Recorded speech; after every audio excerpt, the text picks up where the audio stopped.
Hey everybody, I've got Alex Hutchinson here from EA Montreal, and we're going to talk a little Army of Two, the 40th day. Now, Army of Two obviously was heavily focused on the co-op elements of the action shooter. What are you guys trying to do with Army of Two, the 40th day to expand on what that first game did? Yeah, so one of the key principles we're trying to drive with the new game is this idea of organic co-op. So the first one had these great, co-op set pieces, but a lot of the feedback we got was that it was too stop-start, and they wanted to use a lot of these mechanics all over the place.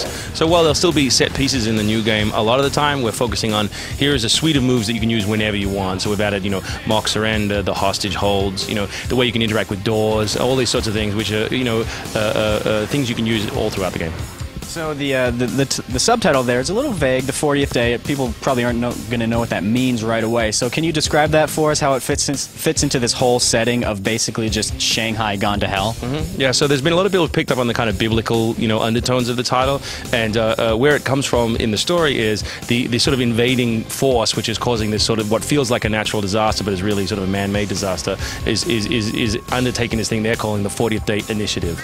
And so I don't want to reveal too much because that's kind of the fun of the story, and we're trying to position it so that players who are trying to figure out the subtext or what is actually going on have to do a little bit more exploration, a little bit more sort of saving of civilians and that sort of thing, whereas people who just want to gun through it quite happily can save themselves and never know what happened to the 40th day. Can we talk about how that destruction affects the gameplay, because there's basically chaos around you all the time. I know at one point you were basically rolling down a 45-degree building that had just been demolished, right? Yeah, it's awesome. It's one of our favorite features in the game is this idea that lots of games, I said it's overnight, but you feel like you got there 5 minutes after the cool stuff happened. We wanted to make put you in the middle of it. So we have buildings where the roof is ripping off while you're in it. The scene you're describing where you're needing to get to the bottom of a building which has fallen, a skyscraper that's fallen against another building at 45 degrees. And we really want you to feel that pressure of being in a chaotic environment where the police aren't there anymore, the government is not there anymore, and people are just sort of returning to the sort of animal instincts.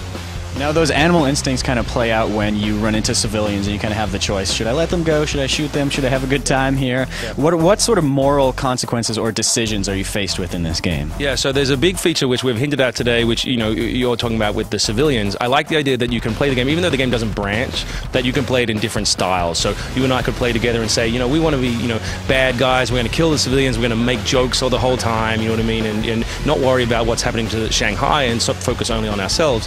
Or we could play a game where we're the heroes and we're saving the civilians and we're being good guys and we're not telling jokes and we're taking the situation very, very seriously. So I think those two sort of flavors are really powerful and offer a very different experience, especially when you realize that it's a co-op game. So any decision that we make, we have to negotiate.